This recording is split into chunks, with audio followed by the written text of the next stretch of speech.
साली आधी घरवाली। सिमरन की छोटी बहन विभा माँ के होते हुए भी सिमरन के ही पीछे लगी रहती थी। सिमरन, आ गई हो तो इसे खाना खिला दो।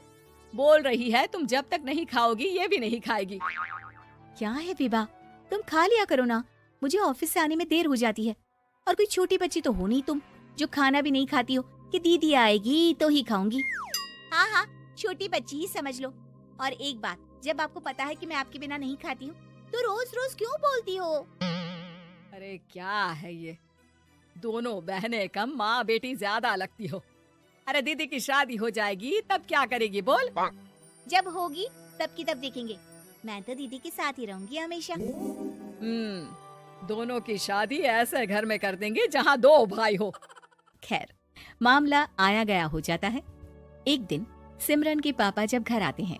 तुम लोगों के लिए अच्छी खबर है। वर्मा जी है ना मेरे दोस्त, उन्होंने सिमरन बेटी के लिए रिश्ता बताया है। बहुत अच्छा लड़का है, सिमरन को भी पसंद कर लिया है और कल वो लोग आ रहे हैं सिमरन को देखने अपने घर। सिद्धांत अपने माता पिता के साथ सिमरन को देखने आता है। उसे सिमरन अच्छी लगती है और शादी तय हो जाती है। सिद्धांत की माँ कहती है, अब तो हम लोग ले जाएंगे जल्द ही अपनी सिमरन को यहाँ से। अरे हाँ हाँ, क्यों नहीं, आपकी ही है अब तो हमारी बेटी। दूर खड़ी विभा सब सुन रही होती है। अब तो दीदी की शादी हो जाएगी, फिर तो वो चली जाएंगी। दीदी के बिना मैं कैसे रहूंगी?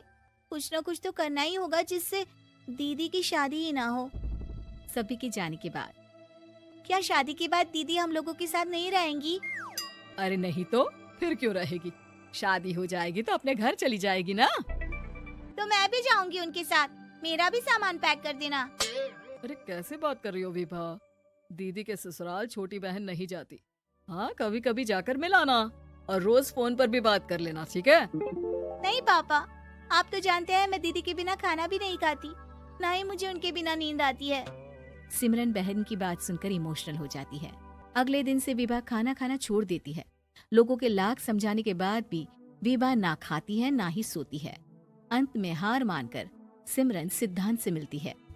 सिद्धांत, मेरे मम्मी पापा ने बचपन से ही विभा और मुझे साथ रखा।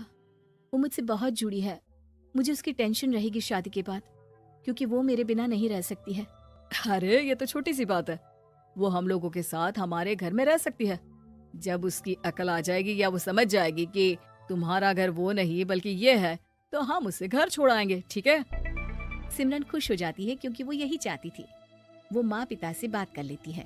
अरे कैसी बात कर रही हो सिमरन, भला बेटी के ससुराल में हम छोटी बहन को कैसे भेज दे? जमाना क्या कहेगा? अरे तो पागल हो गया है, मना कर दे। इस शादी में इन लोगों का तो ये चलता ही रहेगा, कभी बहन यहाँ आ रही है, कभी वो बहन के पास जा रही है। अरे शादी हो रही है, कोई मजाक थोड़ी ना हो रहा है ना बाबा ना। माँ कैसी बात कर रही हो? सिमरन से मैं जुड़ाव महसूस कर रहा हूँ और इतनी सी बात के लिए इतनी अच्छी लड़की को कैसे छोड़ सकता हूँ? सिद्धांत की भी जिद होती है कि वो सिर्फ सिमरन से ही शादी करेगा, और होता भी वैसा ही है। सिद्धांत और सिमरन की शादी हो जाती है और दहेज में आ जाती है विभा।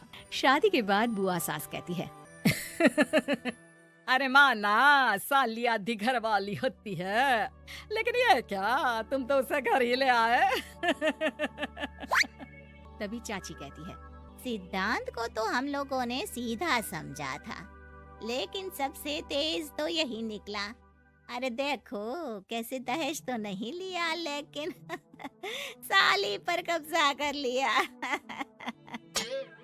सिद्धांत ने इस और तो सोचा ही नहीं था, लोग उन लोगों के बारे में ऐसी भी बात करेंगे।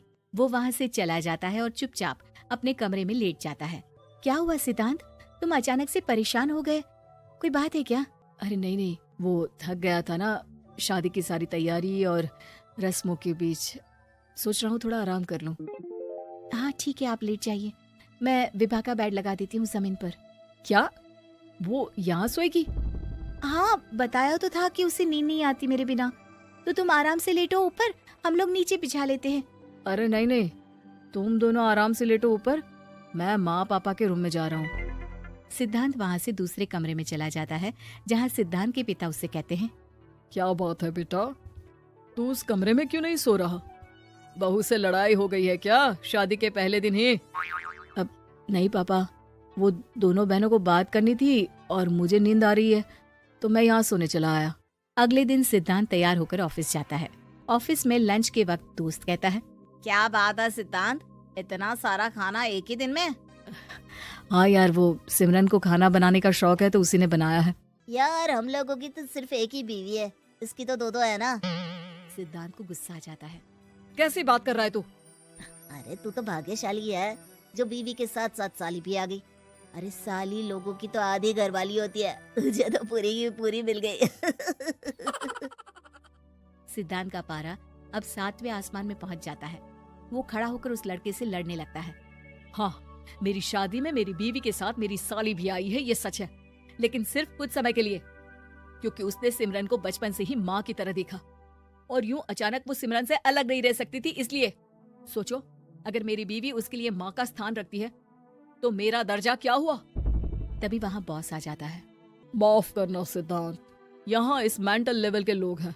जरूरी नहीं साली सिर्फ आधी घरवाली ही हो, कभी वो छोटी बहन तो कभी बेटी भी होती है। वेल डन सिद्धांत। सिद्धांत को अब ऑफिस में कोई कुछ नहीं कहता, लेकिन आस पड़ोस का वो तो वही हाल रहता है। सिद्धांत ऑफिस से घर की ओर आ रहा होता है कि रास्ते में उसे अपनी कॉलोनी का दोस्त मिल जाता है। क्या बात है, चेहरे की चमक बता रही है, शादी से बड़ा खुश है तू, क्यों? हाँ यार, अच्छी लड़की और अच्छा परिवार मिलना कहाँ होता है जल्दी आजकल। यार हमें भी दिला देना ऐसा परिवार जहाँ एक के साथ एक फ्री की स्कीम चल रही हो। सिद्धांत को फिर गुस्सा आ जाता है। वो दोस्त को मारने के लिए हाथ उठाता ही है कि वहाँ विभा आ जाती है।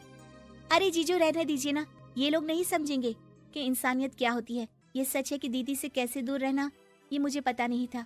आपने मुझे दीदी के पास रहने का मौका देकर ये समझने का मौका दिया कि लड़की का असली घर उसका ससुराल होता है। मैं समझ चुकी हूँ, मैं जा रही हूँ जीजू, लेकिन मैं खुश हूँ कि आपने मुझे अपनी छोटी बहन समझा। सभी उन लोगों को देखकर ताली बजाने लगते हैं। विभा अपने घर चली जाती है और सिद्धांत खुशी खुशी सिमरन के साथ रहने लगता है।